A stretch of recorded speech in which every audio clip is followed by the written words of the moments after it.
It's the Banny and Goomy Show. Yeah. Hello and welcome to Goomy and Banny Show number 2. Oh, that got him live. He's like, all right, I'm here. I'm ready to go. Are you recording now? I am, but all right, hold up. To let you know that we're starting, there is a countdown. I guess you can't go like this, but now you can go like, oh, I'm gonna get you here. You're on the left side, that way. Whoa. I wonder. Oh, I guess I could just move him. Did it move? All right, whatever. All right, you ready? Howdy, and welcome to another episode. In this episode, some things that we said in the previous episode. All right, I'm going to do that over. Take 2. And I'm going to add, I'm Banny. And you can say, here, Goomy. Okay, I'm going to restart by doing this. Howdy, and welcome to another episode. Episode number 2. I'm Banny. Hi, I'm Goomy, and this definitely didn't take 5 minutes to get started. Definitely didn't take 39 minutes to get started. Definitely didn't take 2 hours to get started here. All right, let's get right into things. Let's do it. We're going to start off by kind of jumping into a bit of a recap of what we said previous episode, to dive a little deeper into what we said and to reiterate some things. So we'll start off. Goomy, you, and I quote, Ish, said, I was able to think through that because I said it out loud. And I like that because it's kind of like thinking to talk. And I think you and I were really only able to say that because we felt really like fully safe around each other. Do you agree? Oh, yeah, totally. Yeah, because otherwise I'd be like, should I say this? What is this person going to think? And maybe that's just my overthinkingness. And well, I think the big takeaway is that, like, you know, the way that you talk inside your head sounds so much different than, you know, when you say it out loud. You know how, like, language affects thoughts and thoughts affect languages. It's there has to be a recognition of, you know, the language is still different from when you're talking to yourself inside your head versus outside. That's why, you know, like, people get like, they're like, oh man, that sounded so much better in my head. It's because it's the language that you're speaking in your head. And that can Makes sense. It can be hard to communicate what you're thinking to what you're saying. And, you know, having a space to allow yourself to fail that sort of brain to language communication barrier, whatever you want to call it, is so essential. Absolutely.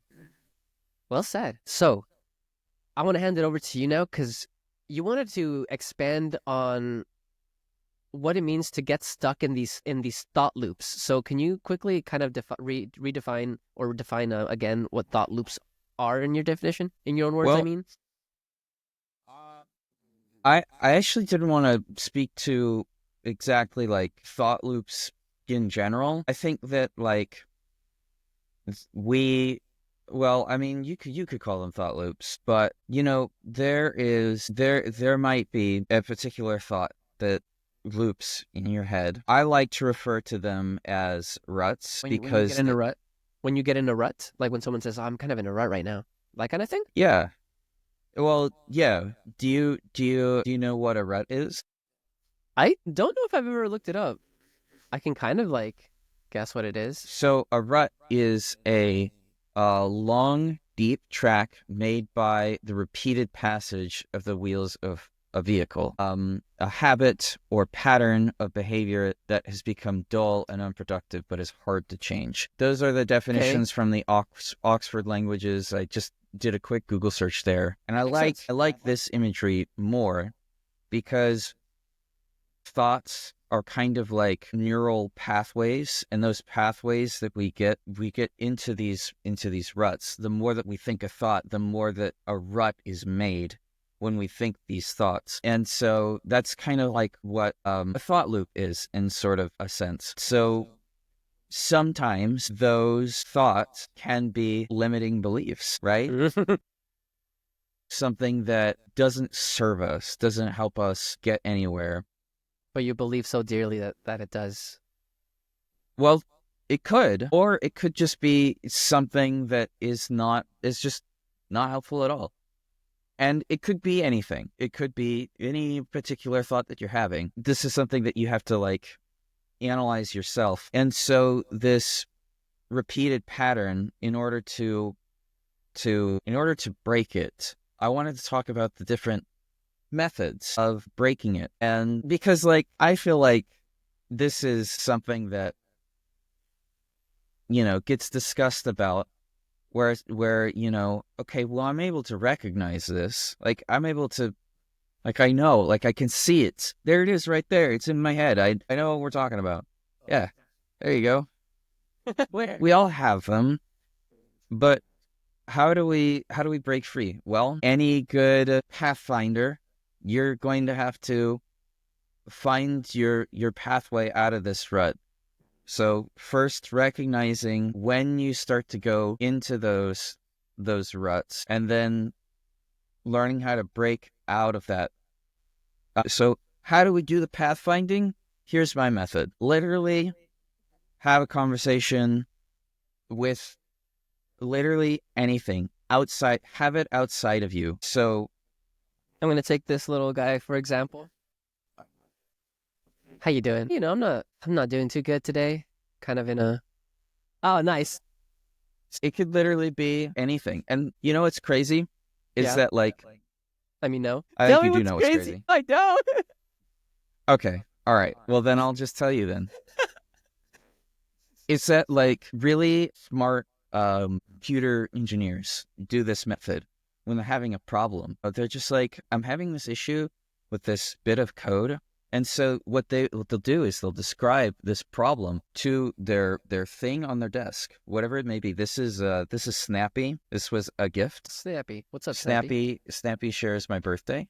Oh, nice. So that is one of the methods. And if you don't have an object, it can be a character that you can make up in your head. Now, listen, I know that this is like a more like imaginative sort of way of like breaking out of these like ruts that we have. And that may not work for some people, but I think it's a great method for me. I get to have that connection from the brain to, and it could also be like talking to a friend as well. But you know, like, sometimes there is that fear of like judgment and not sure that you have that safe space, or you're not sure how like a particular thing sounds, you know? Yeah, yeah. Or your friend may literally not have the time, or they might not be in a space to understand. Or there might be a bad friend. Right. Or it may be like a thing that you just like, you know, requires like a professional kind of response. But, you know, sometimes that professional response is letting that space exist. So I think this is a really good method. So what you're saying, your advice that you would give to people that feel stuck in their ruts is to kind of like talk it out, bounce it off of something, literally an object or someone. Just get your thoughts out there and try to see if you can understand them in that different perspective and method. Yeah, I think that it helps a lot to just, especially like, and I think this is especially useful for people who feel embarrassed about. I don't think that you should feel embarrassed, but you know, if that is something that is preventing you from getting to a place where your thoughts serve you, help propel you in the direction that you want, then I would say that that's a really good method. Another method that it's the sort of the similar vein. I don't know if you've ever played Disco Elysium before. I don't think I have. So in this game, I'm not ashamed to say that game changed my freaking life. Just the, like, conceptually speaking, the way that they have like the view on like my entire brain has just like entirely shifted. It has like the whole brain body soul connection all in like skill points, and I was like, this is insanely cool. But then like it got me thinking. I'm like, oh, so if you didn't know, these particular, how should I describe them? Give me just a second here. They're called skills, and they're broken into four subsections: intellect, psyche, physique, and motorics. And it can range from your logic, encyclopedia, your rhetoric, drama, conceptualization, visual calculus, volition, your inland empire, which is like your imagination, your ability to your empathy, your authority, your brotherly spirit, esprit de corps, your ability to suggest, your power of suggestion, your endurance, your pain threshold, your physical instrument, how strong you are, your electrochemistry, like your. This is getting into the realm of like the within the realm of a cop, because you play like a cop, like detective. But it made me think, because all of these skills talk to you, the player. They talk to you directly, and specifically to what it is that they are trying to help you with. And one particular skill is volition. Volition is kind of like your willpower, your ability to continue pushing forward, like mentally. You have your physical way of pushing forward, which is your endurance. But volition is your mental capacity to push forward. And you And put skills so, in that too? yeah, you can put skills in either. But what I liked was that volition talks to you in the way that I wish I would talk to myself if you put a lot of skill points into volition. Because, it'll say like, hey, you're more resilient than you think, get up, dust yourself off, get back in there. You still have reasons to push forward. And I'm like, damn, like I think about my own volition. I'm like, that's where I want to be. And sometimes, like, the phrase fake it till you make it. Maybe you Yeah. don't feel like you have, maybe like, I know that there are points in my life where I felt like I don't have the power to push on. So why not embody the essence of a volition where you've put many, many skill points into it? If that makes sense. It's a little bit of a trick of the mind, but like, I want my volition to speak to me the way that a high skill point volition. So that's what I do. I pretend like my volition has a high skill points in it. And in that same sense, let me give you an example. I had a particular moment where I had like doom spiraled. I was like spiraling down the drain. I was like slinking in my chair. I was just like, I felt like I was losing my grip. Recently or? No, not recently. I don't know when, but I just remember I had this really stark moment where I was spiraling, and then all of a sudden I was like, wait a minute. I'm recognizing that I'm spiraling, but what can I do about it? I have my own volition here. I can pick myself up out of this spiral. I looked at my surroundings. I'm like, I am here in this moment. I still have the ability to trudge on. I still acknowledge that I have these problems within me, but I'm not going to let it get me down. I'm not going to allow myself to continue down the spiral. And it's hard to describe this trick that I played on myself. I know that I'm ranting. I'm so sorry.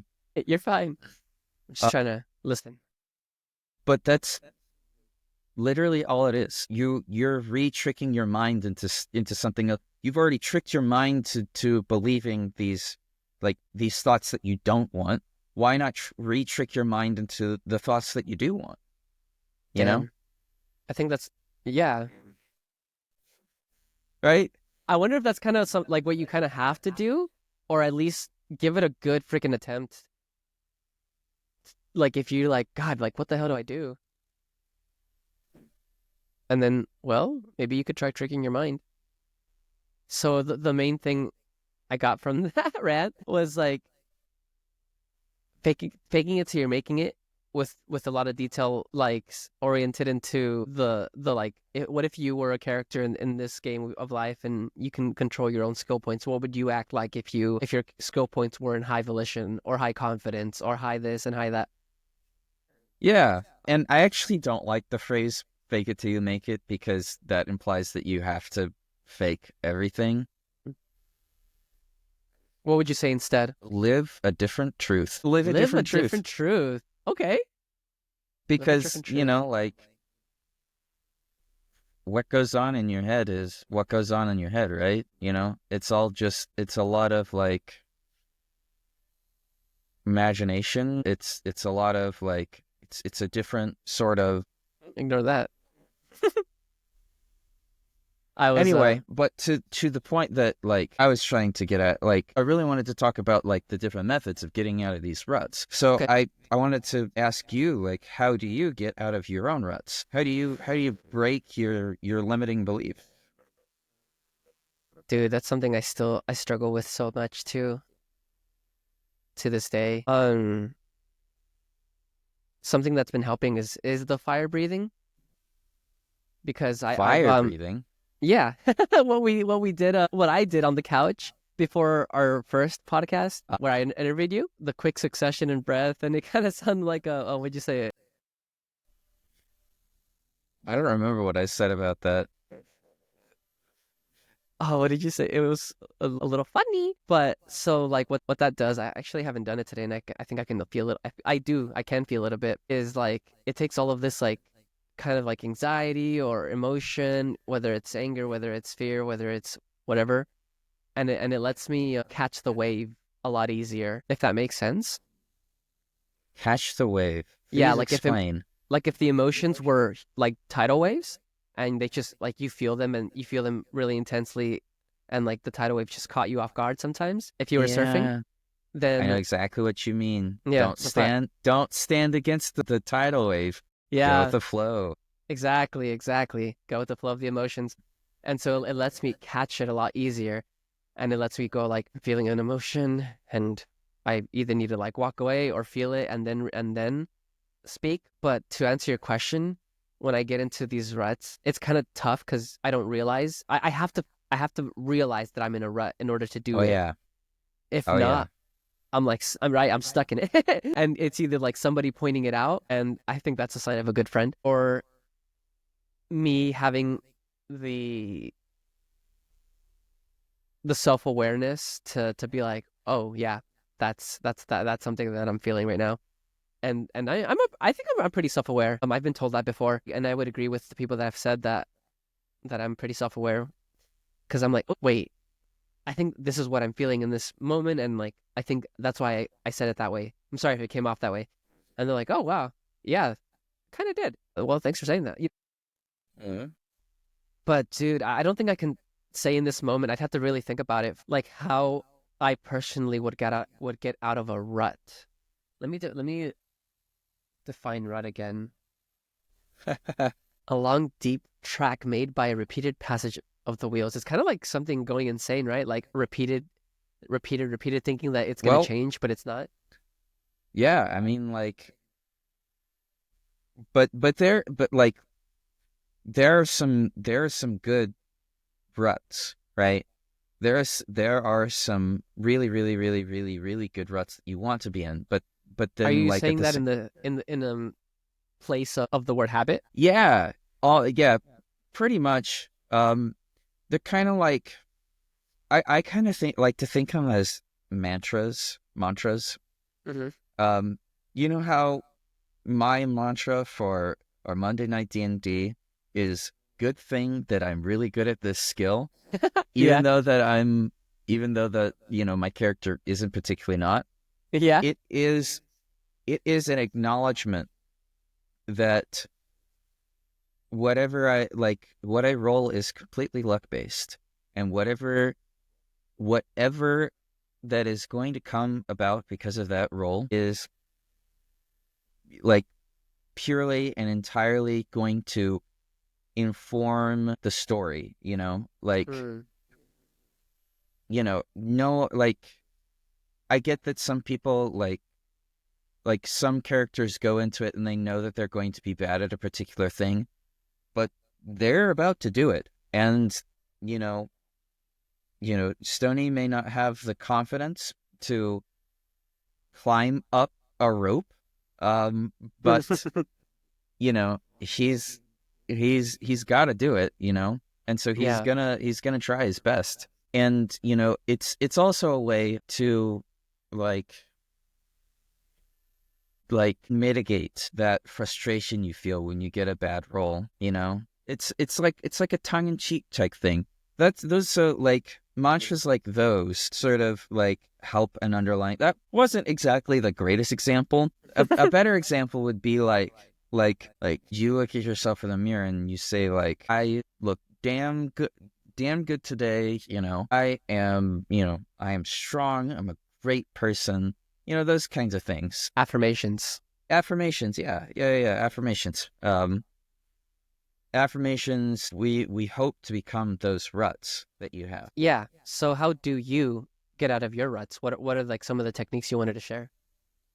Like the ones that I shared just a while ago. The talking to objects and the talking to my own volition in the head.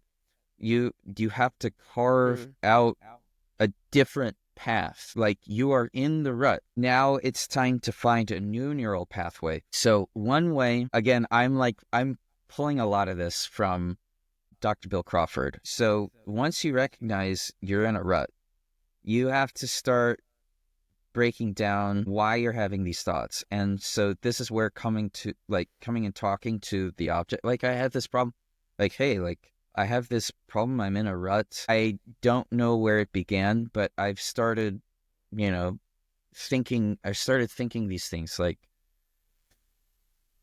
I have these bad thoughts. Well, where did they come? Well, okay. They came from, I just have all these memories of these regrets that like flash through my mind, and they severely impacted me negatively when they happened. And I hold on to this regret because I never want to do it again, but like, so that's why I'm having these thoughts. So okay, now that you've identified like where it's come from, it's time to make a new neural path. So you stop yourself from thinking a thought. You say, no, I'm not going to think this thought.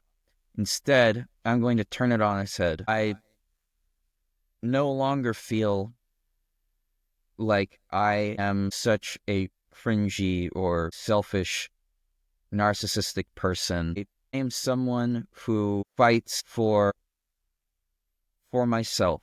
Like I'm some what's the better phrase? I'm someone who stands up for myself, right? Standing up for myself isn't something that's selfish, Right. We put a lot of like negativity on selfishness, but in like our society, which can help us, which puts us into more ruts, right? So I'm just throwing out an example here. I'm like one of my wheels have like gone loose here. I'm like running around with my chicken head, chicken with its head cut off. But so first it's recognizing you're in a rut, then it's denying that rut from continuing. So saying, no, I don't actually believe this anymore. And then finding something that transforms that thought into something else. Like, oh, I'm such a selfish. No, I am not a selfish person. I am someone who stands up for myself and for what I want. And then repeating that until you get to a point where you go like, I'm someone who stands up for myself. No, I'm someone who is simply standing up for what I want. I am someone who is standing up for what I want, until it becomes your new rut. Mantra, your new rut, your new mantra, your new habit. There's a lot of inexchangeable things, but I guess you can't exactly call it a habit either, because it's a little different, because it like tends to do with like neurological pathways, perhaps. Well, it should be habitual. Like but that habits are hard to form, right? they're really, really, really hard to form, and yet Kinda. we do it easily, right? When we're well, okay, here's the caveat. When we're trying to consciously create habits, it's really hard. Yeah. Yeah. That's why Atomic Habits talks about like the book talks about making it as easy as possible for you to like start the habit.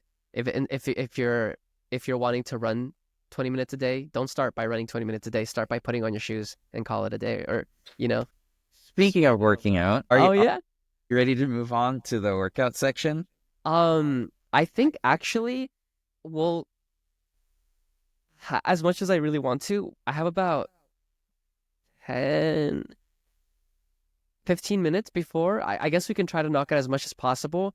But I was gonna ask, do you want to like cut now and then like come back after my doctor's appointment? I don't know if you're free like 3 p.m. ish, 4 p.m. ish. Not anymore. I'm sorry to say.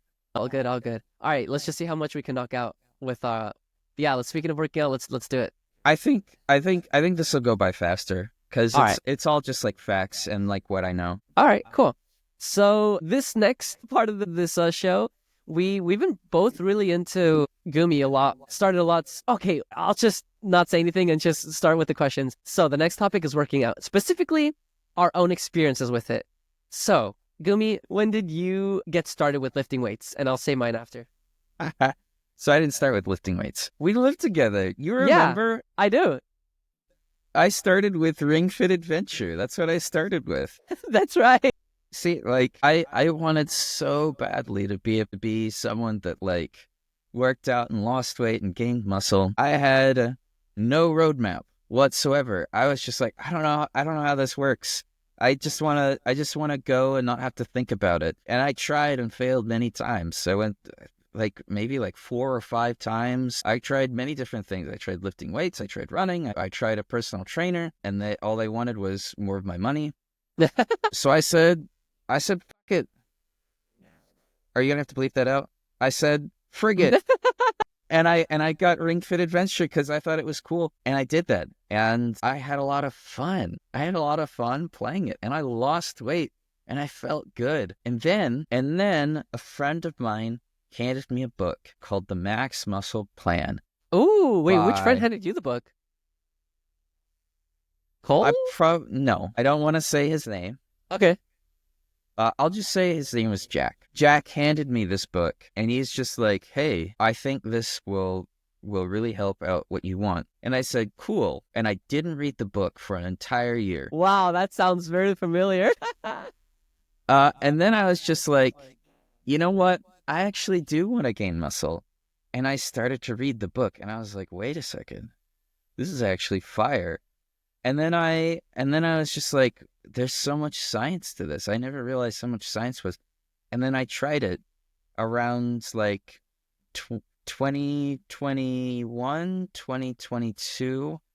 And I started piece by piece. I went slow, and I built upon what I knew, what I was already doing, and bit by bit, I've just been hacking away at it. So Nice. the journey started 5 years ago. What about you? Okay. Wow. Okay, so for me, what the heck? What? Okay, I think it started off in high school. Yes, it did. Because my best friend at the time, Juan, was lifted weights at home, and he was like, "You want to join?" I was like, "Yeah, sure." And so I literally was like, "Oh," he just like was doing whatever, and I was just following what he did. So there was like no plan, and like I didn't know anything about like nutrition, etc., rest days. So I just kind of went hard whenever he did, and I slept over a lot, and like I guess also like PE in school, I was in the soccer team, track team. We also did weights there, so that one had more of a regimen.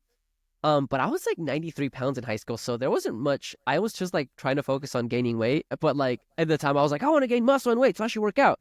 But I didn't realize that I had to eat a lot more calories. So then in college, I just was like, I don't know, I'm kind of feeling, bleh, I'm gonna work out. And so I just like went to the rec center and just started lifting weights. I just kind of did what I remembered Juan and I doing, which was like biceps, triceps, chest one day, then the next day back, blah blah blah blah blah, then rest, and the next day, blah blah blah blah. And so you'd be resting your muscles groups, but you wouldn't be resting like your full body really. And so it felt like that made it feel really exhausting to do. That made it feel really exhausting to do. And so what I was just like doing whatever pretty much. And there was a point where I guess since I had meal swipes in my freshman year, there was a point where someone was like, "Wow, Daniel, your muscles." And it was this friend that was a girl at the time, and she was like, "Wow, oh my gosh." And I was like, "Oh, really? Oh, finally, I'm like gaining muscle. Thank God." And at that time, I was like 120 or something. But then graduated, and then your Ring Fit adventure journey, we kind of got a gym membership, and we kind of went and kind of did whatever. We hit the sauna. We had like no plan. No. And then finally, a friend gifted me Max Muscle Plan. It was Goomy. And I didn't read it for a year plus. Because I was like, this feels like so much. I don't really like reading, but I'm combating that by reading at least, like opening my book at least once a day. If not reading a page, if not reading, it kind of escalates. Because once I start reading, I'm like, okay. Anyways, not different types. Atomic Habits. Yeah. And so finally, I was like, I really want to start working out, but it feels so daunting. What the hell do I do? What the heck can I do? And so I started with just like restarted back up a few months ago now by just being like, I'm just literally going to do 5 push-ups a day. And then that led into like, okay, I guess I'll add 5 jumping jacks. I guess I'll add 5 crunches. And then I was like, okay, maybe I'll just go to the gym and like do whatever. And I did, and I was like, oh, I feel strong. Okay, cool. I'll drink a protein drink. Yeah, this is how you do it, right? Is this how you do it? Fine, I'll read the book. And then I was just like, then I talked to Goomy, and he was like, TLDR, this is what you do if you don't want to read it fully. I'm like, okay, please help me out. And then and then I started slowly, like, I'm just gonna read the first paragraph of Break and Routine. Okay, I think I can do this. Yeah, sure, I can follow this. And then I'm like, oh, I should probably eat like at least the protein amount. And so what do I do? I need how much protein? 0.7 to 0.9 to, or at least like up to 1 grams per pound. So I weigh 140 now, 145. I'm like, I guess I can try to eat 140 proteins a day. I'll do like, oh heck it, I'll just do like as much as I can, at least 110. So I started tracking my protein, and I'm like, well, I'm looking at labels anyways. I guess I'll track my calories too. And so now I'm tracking my water, calories, and protein. I might start carbs because that sounds important, but I'm not gonna do that yet because it feels a little tedious. So you got curious and therefore got informed. I did, and also another added like layer to that cake is I got frustrated at like not knowing. So it reminds you of what you said in the previous podcast where you're like, if you want to use some type of intrinsic motivation, use spite. Yeah, it's all spite is a spiteful. powerful motivator. Yeah, I'm like, how I looked. I was like, one of the big indicators was like when I hunched down, like my belly was like bloop, and I was like, I don't like my belly being bloop. And I noticed my friend's belly bloop, and I was like, I miss my abs. And I'm like, I want my abs back. And so I started doing at least like the 5 crunches a day, and then I was like, maybe I'll run. I'm just gonna run because I want more energy for like my weekend parties and weekend gigs. And now I don't run because I have all this energy from working out. But yeah. All right. Let's get into your questions that you have. All right. Or what you want to talk about that? Yeah. So real quick, I had some questions for Gumi that I was gonna ask him straight up, but I was like, let's just record. Why not? So I had a question for him. Say, okay, do you need to be in a calorie surplus, which means like if you do the BMI thing online, whatever, just so you can get a reference on like what it is, how much calories you need. Do you need to eat more than like get more calories over that in order to gain muscles and weight, or is there a way to like make gains while cutting fat? Don't use BMI. Don't listen. I know that it's a good. I suppose it's like. No, it's not really that great. Sorry, when I said BMI, it was like a blanket term for Googling calorie calculator. Oh, a calorie calculator? Yeah. So I just Googled calorie calculator and I just clicked whatever one. This is something that I haven't really mastered all too well specifically, mostly because like it's it's kind of the hardest part. So you're asking about like one of the hardest parts of like working out. But the one consensus that everyone seems to like have as if you want to get blanket, calories in minus calories out equals gains. Gains. So if you want to gain muscle, you are going to have to be in a calorie surplus. So that means you need to eat more calories than what maintains your weight every single day. And not to get too into nitty gritty, but try your best not to do like the dirty bulking, which is just throwing literally ice cream, junk food, anything in your mouth. Because then there's like, okay, try to like be a little healthier too, because it matters what goes in. But then it goes to the point of like, okay, if you're just gonna like start off, I wouldn't. This is what I would recommend to people that are starting off. I'd recommend like doing like the 5 push-ups a day and like just trying to be a little healthier. Who cares about the calories? Just try to eat a little bit more than what you usually do. That's it. Like Yep. don't stress about the calories yet. Like that's I just if you really want to be maximum min max it. Here's what I recommend. I would say the hardest part about like those, like gym bros like to talk about their macros Yeah. they are macros, right? Mhm. Like, well, what are macros? It's the shortened version of macronutrients. And what are your macronutrients? They are protein, carbs, and fat. AKA the label Those in the back of the food. exactly. And the big thing that they tell you to eat is protein, protein, protein. If Mhm. this was the hardest thing to learn about gaining muscle, and that was how much protein you have to eat every single day. Because not only is protein incredibly filling, there are just it's hard. It is really hard to find multiple sources of protein that you can eat. So, me personally, I'll just talk to like the protein that I need to eat. I weigh about 170 pounds. And the to be in a Brad Schoenfeld calls it a nitrogen imbalance where you're it's sciencey stuff. Basically, Wait, in finish order that thought though for my own interest I'd have to grab the book because real I was quick. there too. It was nitrogen. Oh gosh, yeah, I forgot about that part. Yeah, let me read what it says. While you're trying to while you're trying to find that, do you go through like bulking and then cutting phases as well? Oh no. No. That's I don't recommend it. That is really only for like I would say like big muscle, what do you call them? That go to the shows. Oh, bodybuilders, right? Why could I think of the stupid word bodybuilders? It sounded so obvious. I was It's like, wait, did I say that? Is that right? those are like for professional bodybuilders Or amateur? or amateur. If that's really your thing, then yeah. You listen, if that's your thing, you really shouldn't be talking to us. You shouldn't be listening to us. Oh no, we're just two idiots trying to figure this out. Yes.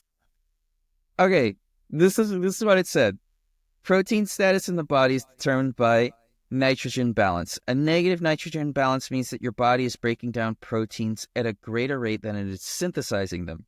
Mhm. A positive nitrogen balance means that your body is creating new proteins faster than it is breaking them down.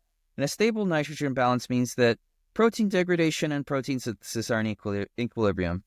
So to build muscle, you need to be in a positive one. You And to want more? Yeah, go ahead.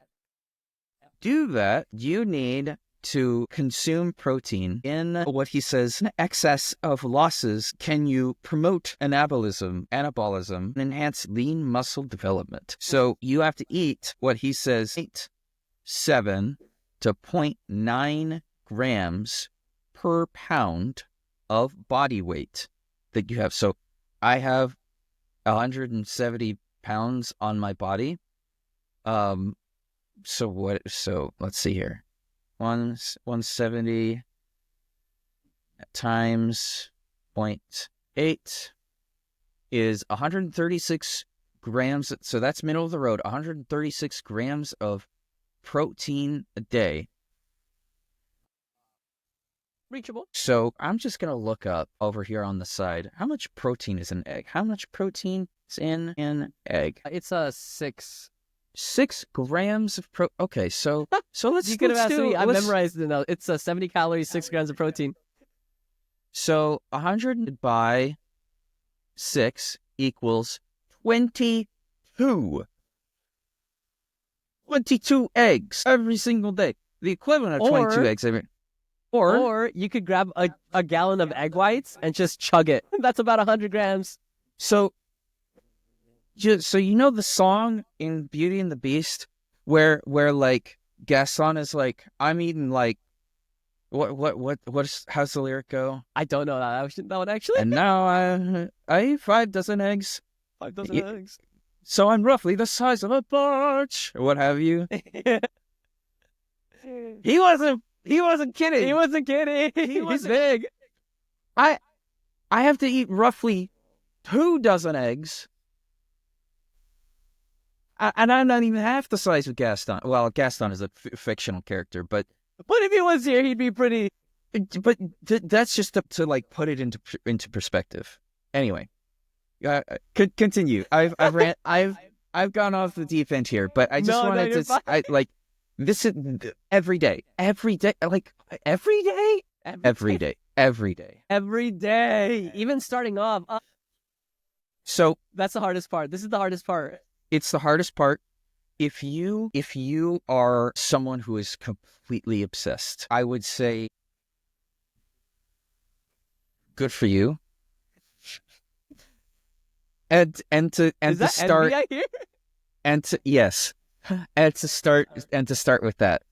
Dude, start with eating more protein. Like get used to, because you will feel full so fast. It does make you feel full. Like I was eating 110 to 140 grams of protein a day and doing like, so my calorie intake to maintain my current weight is about 2,500, and I was eating about like 1,200 to 1,600, maybe 1,800 on 10 days.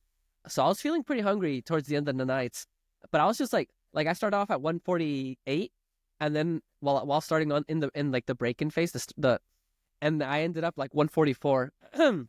And then I realized I needed to be at a calorie surplus. At a calorie surplus. Now I'm gaining weight, and it kind of worked out too, because now I'm doing like more of the intense muscle stuff. So it's kind of like now it matters a little more. But I was like, I'm gonna feel bloated but now I actually don't feel like bloated often, because I'm not doing like a crazy. I feel just kind of fine, satisfied. Fiber man. So I'm gonna have to stop here, but damn. Yeah, next time we record, let's just jump right where we left off. Yeah, let's now we kind of have like a ball rolling, you know? Oh yeah, I love talking. Me too. We were kind of like, yeah, and then like it got really like in our brain, and then we started talking about working out, and we both like lit up. That was interesting to see. Yeah, well, you know, the problems of the mind are a lot harder to navigate, because it's sort of like an ethereal space. Like, yeah, it's like it's so intangible. Like, how do we like trick our minds into thinking the way that we want? And then when it's physical, it's just like, oh, that's straight up science. All right, let's go. Yeah, it's facts. All right. Yeah. This. All right, brother. Good talking to you. Let's do this again soon. Yeah. All right, viewers. Let's continue this conversation next week, or for you guys, it'll be like a week or two. But we're gonna talk soon. All right. Peace out, and we'll see you guys in the next one. Bye. Or if this is the last time you're ever watching us, goodbye forever. Goodbye forever. It was nice knowing you. Oh God.